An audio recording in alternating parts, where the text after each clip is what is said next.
Hey everyone, I'm Fleming and welcome back to the channel.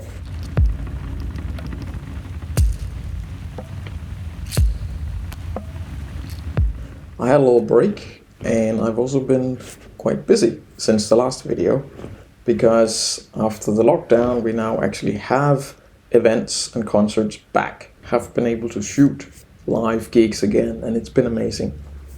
And that's what I want to show you today, because in my last video about the FUJIFILM GFX100S, I was basically only able to show you a couple of shots from my neighborhood and talk about my first impressions and stuff, but I wasn't able, of course, to shoot anything with it because it was a lockdown. But in May, I had the opportunity to borrow it again for a couple of weekends, so I brought it to a couple of concerts, still with Corona restrictions, seated, limited audience with Corona passport, but still actual live music on stage with beautiful light, beautiful sound, everything. It's magic.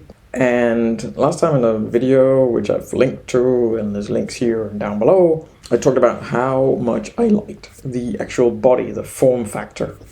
And that's really becoming even more apparent when you bring it into a live environment where you're using it for a job.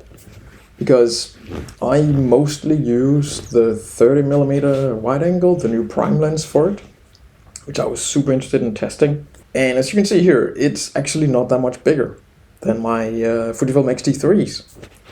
And it just hangs nicely on the shoulder. In contrast to the original GFX100, which is more of a studio camera, it's a huge square block. This one, the GFX100S, is just super mobile. This is quite nice, especially with a smaller lens. Anyway, let's jump into some pictures.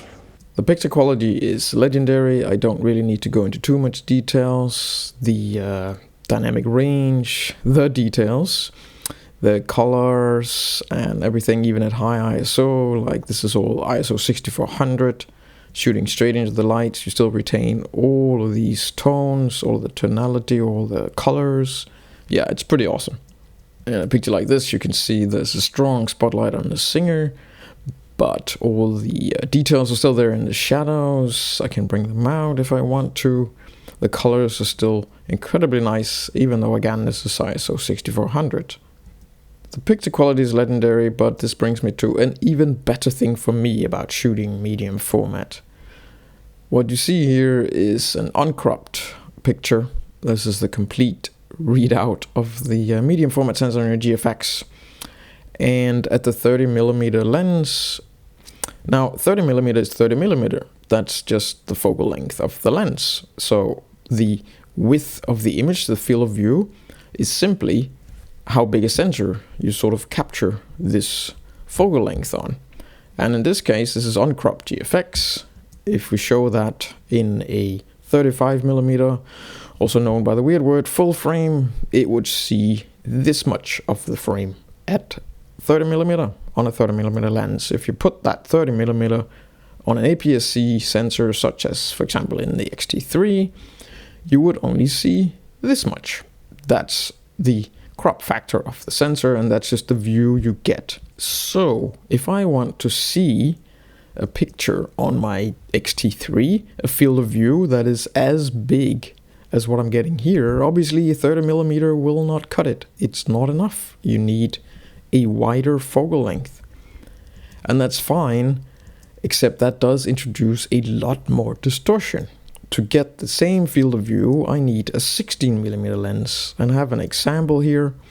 And I love the 16 1.4 on the XT series. It's amazing, but it does distort the image so much more. You can see the difference in size here between Anderson .Paak and the audience in the background. And it's even more pronounced here, where I'm really close to the artist, and it just means the middle and the background gets pushed really far away. This can work really well sometimes, this distortion, but it can also make these types of compositions where you have a foreground, middle ground, background a bit too extreme. And this is where medium format is so awesome, because this is the same field of view. It's the same width as what we just saw. Of course, I'm not as close to the artist, but even if I was, it would not push the middle and the background so far away. And this, for me, is the number one reason why I absolutely love medium format. It's the ability to shoot really wide field of view at not so extreme focal lengths. It means you can whack an even wider sensor lens on it, 23mm, and you get this massive image, this really big, immersive, wide image. But it's still only 23mm. It's not particularly distorted at all. And this means, along with the massive resolution and details, that it's just so well suited for these cinematic 2.35:1 crops, which I always love doing, but does not quite work as well on a crop sensor with a 16mm, just because it's too distorted. This is my favorite view to make from the stage, with the band, the venue, and the crowd, and the light, and everything in one frame. And this is, again, is the 30mm lens. If I made this exact same view, stood in the exact same position with the X-T3, I would have to use the 16. It would still look great, but it would just push the singer in the middle really far away, so I would kind of need to wait until he was not standing where he's now, but closer to the lens. So, for a wide-angle shooter like me, is the GFX100S the best thing ever? Well, yes, kinda, and no. The problem doesn't actually lie within the camera itself. I think the GFX100S is a pretty damn amazing camera. The problem is really in the development and exporting of the files. And when you're getting home from a gig, and let's say I use the GFX100S as my primary wide-angle camera, and I've worked a whole day with a band, and I've shot 1,000, 1,500 pictures, who knows, maybe I shot 2,000 pictures.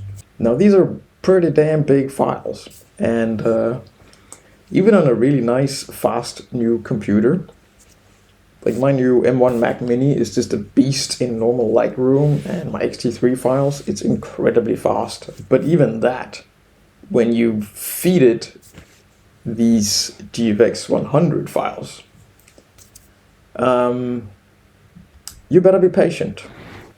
So that's not really a fault of the camera. It's just, I'm just waiting for the software to catch up as well. So I wouldn't yet use it sort of as my primary wide-angle camera for that.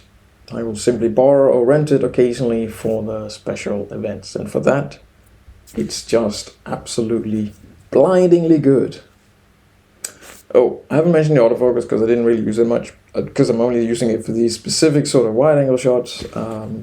Didn't really use sort of any of the autofocus or tracking modes at all. That will be for another test later this year, hopefully. And I think that's it for this video. I hope you enjoyed this little dive into actual gig photography with the GFX100S. See you next time.